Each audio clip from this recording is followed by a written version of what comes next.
सीधे सीधे छंद से आपसे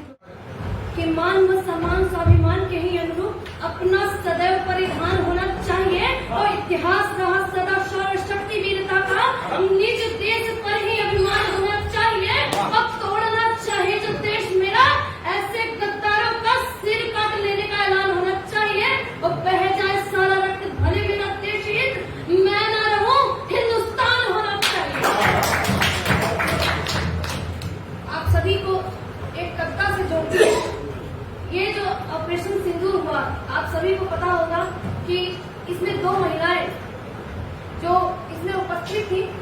मैं आप सभी को बताना चाहूंगी कि किस तरह से महिलाओं का इसमें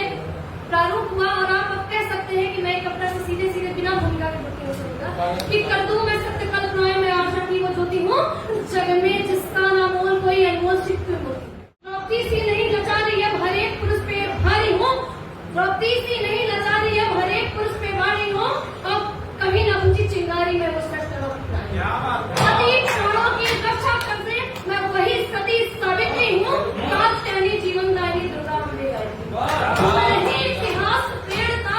मैं कभी रानी कभी देवाना हूँ, मैं ही अर्जुन का शीश काट कर बनी सदा वीराना हूँ और मैं सारी सृष्टि बदल के रख दूं नारी प्रतिभाशाली हूँ और अस्मिता अगर खतरे में आए मैं ही रक्षा की हर महिलाओं को मैं समर्पित करती हूँ जिन्होंने अपने पतियों को खोया है। मैं आखिरी पंक्ति पढ़ती हूँ, सुनेगा कि दृढ़ता निर्भयता सौम्यता भूमिका की कहानी हूँ, ऑपरेशन सिंदूर को अंजाम देने वाली लड़की हिंदुस्तानी हूँ।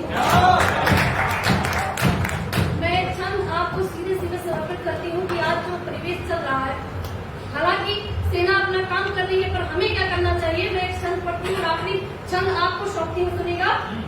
कि विपदा में पड़ी हो निज भूमि की लाज तक